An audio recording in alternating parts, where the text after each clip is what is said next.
Welcome to கூட்டிட்டாங்கல. இன்னைக்கு பார்த்தீங்கன்னா அண்ணன் வந்து ஃபாரின் கண்ட்ரிக்கு வராரு. அதனால நம்ம வந்து என்னோட குடும்பத்திலே நான் தான் ஃபர்ஸ்ட் டைம் இப்போ ஏர்போர்ட்டுக்கே வந்து ரீச் ஆகுறேன். நான் ஏர்போர்ட்டே பார்க்குறேன். இல்லை ஏர்போர்ட்டுக்குள்ளே போகல, சாப்பிட வந்திருக்கோம். அண்ணன் வந்துட்டு இங்கே இருந்துட்டு திடீர்னு ஃபாரின் போகிறாரா. கடைசிக்கு அவர் கூட வந்து நான் 5 வருஷம் அவர் போனால் 5 வருஷம் கழிச்சு தான் வருவார். அதனால கடைசியாக ஒரு தடவை அவர் கூட சாப்பிட்டுக்கலாம். அது வேதனை பங்கு பொண்ணாச்சுக்கோ. நீ ஒழுங்காக சம்பாதிச்சுட்டு ஒழுங்காக இருந்தனா இந்த மாதிரி ஒரு சுச்சுவேஷன் வராது. நம்மளுக்கெல்லாம் எப்படி தெரியுமா இருக்கணும், ஃபாரின்லாம் நம்ம ஒரு ட்ரிப்பு போயிட்டு வர மாதிரி இருக்கணும். வழிஞ்சு அந்த அங்கேயே ஒர்க்கில் இருந்துக்கிட்டு நீ இப்போ நினைக்கலாம் அங்கே ஒர்க்கு போகிறவங்களாம் அங்கே இங்கேயும் சுற்றுவாங்க, ஜாலியாக இருப்பாங்க. வாய்ப்பே கிடையாது. ஒர்க்கு போயிட்டு வந்தால் டயர்டு விட்டா இது ஏதோ சண்டேயில் வெளியே போகிறது தான். அதுவுமே கஷ்டம். அங்கே ரெண்ட்டு அது இதுன்னு அங்கெல்லாம் இதுதான். நம்ம நினைக்கிறோம் ஃபாரின் போனால் சம்பாதிச்சுவாங்க, தெரியாது. அதான் அங்கே போனால் அதான் நிறைய சாக்ரிஃபைஸ் பண்ணணும் தெரியுமா. அதுக்கு தான் ஒழுங்காக அவனெல்லாம் சம்பாதிக்கிறா அப்படின்னா நீ வந்து என்னையவே போடா மயிருங்கிற. இங்கே சம்பாதிக்கணும். அங்கே ஆமத்தில் சின்ன விட்டு போய் சந்தோஷமாக இருக்கா? கஷ்டமாக தான் இருக்கு. அப்படின்னா கஷ்டமாக தான் இருக்குது. என்ன பண்ணுறது? இன்னொரு 1 வருஷம் கழிச்சு தான் பார்ப்போம்மா. 1 வருஷம் இல்லை, சொன்னா அவங்க 1 வருஷம் விட்டா கூட 5 வருஷம் கழிச்சு தான் உடம்பு ஃபுல்லாக போல சந்தோஷமாக இருக்கான். அதுக்கு 5 வருஷம் கழிச்சு எத்த பரவாயில்ல அப்படின்ட்டு நிறைய இது சாக்ரிஃபைஸ் பண்ணிட்டு போகிறேன். சரி 3 இட்லி ஒரு வடை வச்சுருங்க. எனக்கு ஒரு வடை அந்த பையனுக்கு வச்சுருங்க, அவனுக்கும் வச்சுருங்க. வச்சுருங்க நான் சாப்பிட மாட்டேன். இது இங்கே வச்சுருங்க இட்லி. வேறு ஊர் விட்டு போகிறனால ஒன்றே ஒன்று மட்டும் சொல்லுங்கள். இதுவார எதனால் பிடிச்சது, எதனால் இதில் இது உன்னை பிடிக்கும், இதில் உன்னை பிடிக்காது, அதை சொல்லுங்கள். அது நீ என்ன சொன்னாலும் அது தப்பானு தெரியாது. ஏன்னா தான் ஊருக்கு போகுது. பங்கு ஃபஸ்ட்டு நீ சொல்லு. நான் காமெண்டாக போட போகிறேன். சொல்லு பங்கு, உனக்கு என்ன பிடிக்கும் என்ன பிடிக்காது. இது அதெல்லாம் இங்கே கரெக்டாக சொல்லணும். இது பிடிக்கும், இது ஒன்றை பிடிக்காது அப்படின்னு உண்மையாக சொல்லணும். எப்படி தெரியல போய் சொல்லணும். பிடிக்காதெல்லாம் எதுவும் இல்லை, எல்லாமே பிடிக்கும். எல்லாமே பிடிக்கும். நீ சொல்கிற மாலை செஞ்சிருக்க எல்லாமே பிடிக்கும். உன்ட்ட இது பிடிக்கும், நீ இது பிடிக்காதல அப்படின்னா அடுத்த வாட்டி புதுசாக ஊருக்கு வரும்ல, புது மணினா நிறைய நாலேஜோட வரும். அதனால உனக்கு இந்த மாதிரி இருக்கும் கரெக்டாக. நான் பிடிக்காதுன்னா எந்த விஷயமும் இல்லை. அதுக்கு சொல்கிறதுக்கு நான் சொல்ல வரதை கேளு முதல்ல. பொறுமையாக எல்லாமே பிடிக்கும். இதுவாக இருந்தாலும் வச்சுக்கேன், அந்த தவளை எல்லாமே எப்படின்னா கூட இருந்தாலும் ஃபன்னு எல்லாமே இருக்கும். இதுவாக இருந்தாலும் ஃபன்னு அப்படிங்கிற மாதிரி. ஃபன்னுனா பசங்க கூட இருந்தா ஜோக் இருக்குற கதை சொல்கிற மாதிரி இல்லை, மணி சொல்கிற மாதிரி இருக்குது.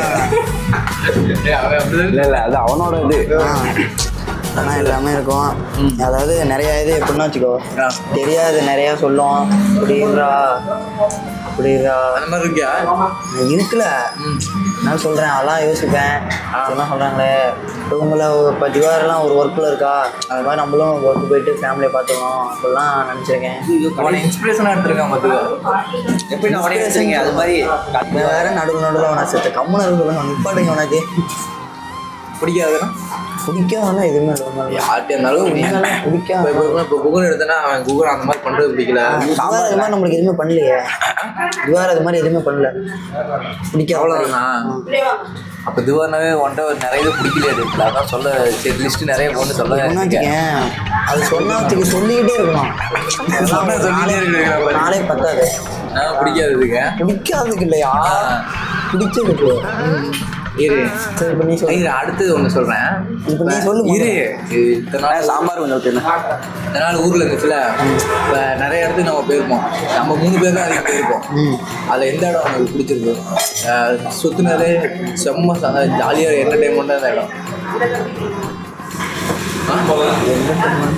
அதெல்லாம் எது இல்லையாட்டு இதெல்லாம் யோசிக்கல. பாம்பு வருஷத்தில் இல்லைண்ணே தோசை தானே சொன்னாங்க பசங்க.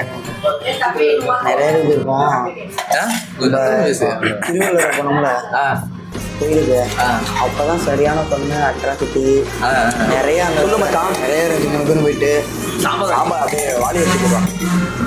நிறைய போயிட்டு அப்புறமே இன்னொரு இது தெரியுமா, இதுக்கு அன்னைக்கு வரும்போது சிறுகாம்பு தோசை 3 பேத்துக்கு மேலே இதுவா நான் திருப்பந்தில எங்கள் அக்கா கோயிலுக்கு போன தெரியுமா? இன்னும் 3 தோசையே போட்டுக்கினேன்.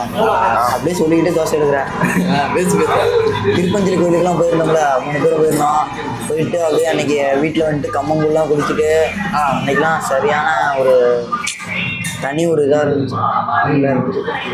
அதிகமாக எவ்வளோ இடம் சுற்றினாலும் அந்த 2 இடத்துக்கு போகும்போது அந்த 2 இது விஷயம் செம்மையாக இருந்துச்சு.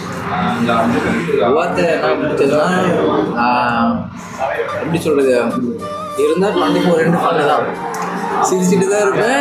மித்தம் கூட இருந்தாங்க அந்த அளவுக்கு சிரிப்படாது இல்லை. ஏன்னா நம்ம விஷயங்களில் நம்ம ஏஜ் அதிகமாக பழகிறாங்கன்னா அதுவாக கொண்டு தான் நல்லா க்ளோஸாக பழகிறாங்க. மித்தவங்க கூட இருந்து நான் ரொம்ப சிரிச்சிருப்பேனா தெரியல. ஏஜ் அதிகமாக இருந்து அவங்க வந்து என் கூட அந்த அளவுக்கு அடாப்ஷன் ஆகிற மாதிரிலாம் எனக்கு தெரியல. ஆனால் துவார் வந்து அந்த மாதிரிலாம் இல்லை. நம்ம கூட நம்ம டைப்புக்கு என்ஜாய் பண்ணுறது மாதிரி இருக்கும். அப்புறம் நம்ம வயசு கூட இருக்கவங்க எப்படி என்ஜாய் பண்ணணும் அதே மாதிரி தான் என்ஜாய் பண்ணது. வயசு டிஃப்ரெண்ட்லாம் பார்க்காது. அதான் அதுக்கான சும்மா சொல்லிட்டு இருக்கே வடை விட்டு தூக்கலான்னு பார்க்குறேன். வடை தூக்கிட்டு அந்த மாதிரி வயசு டிஃப்ரெண்ட்லாம் பார்க்காம பழகும். பண்ணு தான் 24. சரி, உனக்கு எந்த இடம் போனதில் பிடிச்சிருந்துச்சு? எனக்கு சொல்லிகிட்டே இருக்கேன். சொல்லு, ஒரு முக்கியமான 2 பிளேஸ். கொல்லிமலை நைட்டு ஒன்று. கொல்லிமலை நைட்டா? நான் வரல பாப்பா அந்த இடத்துக்கு. நீ வரல? கொல்லிமலை நைட்டு ஒன்று, திருவிழா ஒன்று, முகன் அதிகம் சுற்றினார். எப்போதான் சுற்றுறான் இல்லைடா, குகன் பிராங்க். முகன் ஃப்ராங்கு. அதுக்கப்புறம் வேற என்ன, வேற எங்கேயும் போகணும் இடத்துல நீ நான் மட்டும் எங்கேயும் போகணும்ல. நீ அதெல்லாம் திருச்சி ஷாப்பிங் அது அதெல்லாம் எப்படி சொல்றது, ஃபன்னு தான் ஃபுல்லாக சிரிச்சுட்டு ஆஸ்பத்திரிக்கு போனோம். பஸ்ஸில் நானு கார்த்தி இதுவாக பஸ்ஸில் வர சிரிச்சுட்டே தான் இருந்தோம். அதெல்லாம் மறக்கவே முடியாது. அப்புறம் எனக்கு இன்னொன்னா மறக்க முடியாது ஞாபகம் வந்தேன். பொங்கலுக்கும் பாம்போடு உள்ளே போயிட்டு டாக்டர்கிட்ட வீட்டில் யாரு என் மகனை எங்கள் வாடா அப்படின்னு அதெல்லாம் சரியான பண்ணுடா. நானே அதான் யார் ஒரு தம்பி ஒருத்தருக்கால 2 பேருக்கு மேலே உள்ளே வராதிங்கப்பா அப்படின்னே என் மகன் தம்பி எதுவுமே பண்ணாத.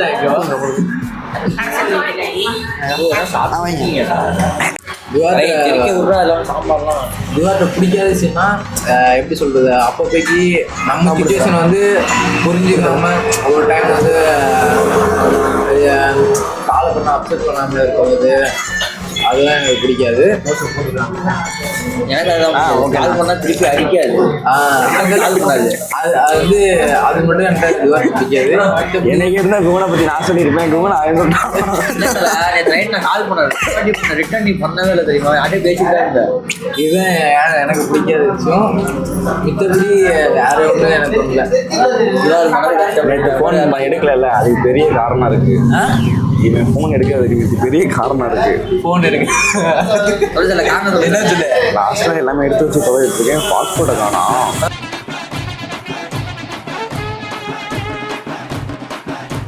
யாரோ ஊருக்கு போகிறதுக்கு எங்களே தான் மறந்து போவாங்க. பாஸ்போர்ட்டே வரல, பாருங்க போகிறேன். ஏ தலை, நாங்களாம் சொல்லிட்டோம், உன்னோட இது சொல்லு. எங்ககிட்ட பிடிச்சது பிடிக்காது நீ சொல்கிற, போகிற சொல்லிட்டு போ. நல்லா இப்போ சவுண்டாக சொல்கிறேன். ஃபஸ்ட்டு கலைக்கும் இல்லை யோசிக்கிற தலையிட்டெல்லாம் ஹெல்ப் பண்ண ஒன்று சொல்லிட்டோம்னா அது எங்கேயே எதுவாக இருந்தாலும் பண்ணுவான். அது மேட்டுக்குள்ளாமே போகணுண்டா, ஒரு வண்டி கட்டினா கூட நடந்தாவது போயிட்டு வாங்கிட்டு வரானா வாங்கிட்டு வருவான். அந்த மாதிரி ஹெல்ப்பு கலையை அடிச்சிக்க முடியாது. அது மாதிரி எது சொன்னாலும் பண்ணுவான். இல்லைன்னு முடியாதுன்னு சொல்ல மாட்டான். நான் கூட டைம் ஸ்பெண்ட் பண்ணியிருப்பேன். இந்த டைம் மட்டும் கொஞ்சம் அவன் வெளியே சொன்னாலும் ஸ்போர்ட்டிவாக எடுத்துப்பான். பெருசாக எடுத்துக்க மாட்டான். நம்ம ஃபன் பண்ணிட்டு இருக்கோம்னா கூட சாம்பார் கவலைப்படாதா, இதுக்கு பிறகு என்னோட ஹெல்ப் தொடரும். பெருப்பா பெருமா மாட்டேன், கவலைப்படாதா, தைரியமாக போயிட்டு வா. நீ ஒரு எப்படி எழுதலை, நீ ஒழுங்காக அதுதான் இப்போ ட்ராபேக்கில் சொல்லாம இருந்தேன். சொல்லலை ரொம்ப தெரியல. அடுத்து நீ உன்னோட லைஃப் நீ தான் கலை பாங்கணும்டா. சொன்னால் அதே சேர்த்த மாதிரி ஒழுங்காக வேறனா இல்லை. இவன் கூட சுற்றினால அதில் உனக்கு எந்த மூமெண்ட் வந்து உனக்கு பிடிச்சிருந்தது? நான் சொல்கிற மாதிரி தான்டா, எல்லாருமே வச்சு பண்ணுங்க தான் இருக்கும். அங்கே பாம்பு கடிலாம் மறக்க முடியாது. எனக்கு ஒன்றுமே இல்லையா, விடுங்கயா. அவனுக்கு தெரியாது. இல்லை அவரு தம்பி எதுவும் அதை வாப்பா பண்ணணும் சரி டாக்டர் படிச்சிருந்தாலும் சரி ஏதோ மருத்துவம் சொல்ல போறாருன்னா ஒன்றும் இல்லை நேரம் ஹாஸ்பிட்டலுக்கு போனார் மனசே விட்டேன் நான் அங்கே போனால் நீ அந்த அக்கா சொன்னதான் எழுது அங்க அவங்க முடிச்சிருக்காரு.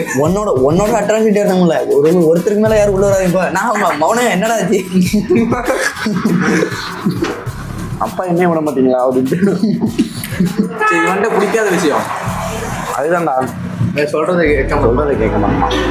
அவனுக்கு எதுக்குள்ள கேட்பான், அவனுக்கு ஏதோ சொன்னாலும் கேட்க மாட்டாங்க. நமக்காக எதுக்குலாம் கேட்பான். அதான் அவன் லைஃப் சொன்னா கேட்க மாட்டான். அது ஒன்றுதான் அது. அவனை அப்படியே நிறைய நாள் நம்ம எவ்வளோ குழம்பிருக்கோம். பாவன்டா இது மாதிரி கஷ்டப்படலாம்டா அவன் சொன்னா கேட்க மாட்டாங்க. அதான் லாஸ்ட்டாக அவனை ஊட்டி விடுறேன். சொல்லுதல என்ன பிடிக்கும் என்ன பிடிக்காது பிடிச்சதுன்னா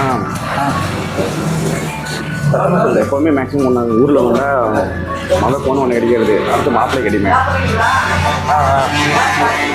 எங்கே சுற்றினாலும் நம்மளோட ஆமாம் கொஞ்சம் சத்தமாக லைஃப் அட்வைஸ்லாம் என்னைய மறுபடியும் என்னைய மாதிரி இன்னொருத்தர் இருக்காண்டா அப்படிங்கிற மாதிரி இருக்கும்.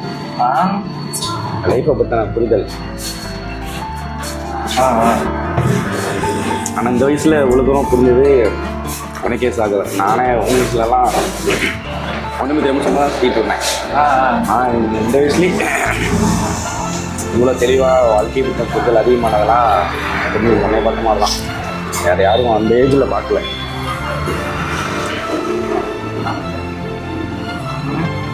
உண்மைதான். அதுக்கெல்லாம் காரணம் ரியலைஸ் பண்ணுறது. கடைசியில் இவனை பற்றி இது மாதிரி சொல்லாமல் போறியா?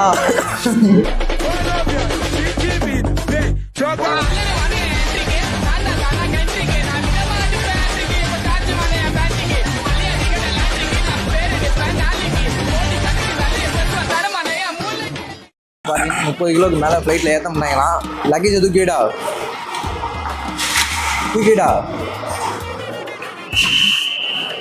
7 இருக்கியா? 5 கிலோ அது 7 கிலோ. என்ன சொன்னா? பேக்குலாம் பிரச்சனை இல்லை, இது பேக் பிரச்சனை இல்லைடா. அவங்க மோகனை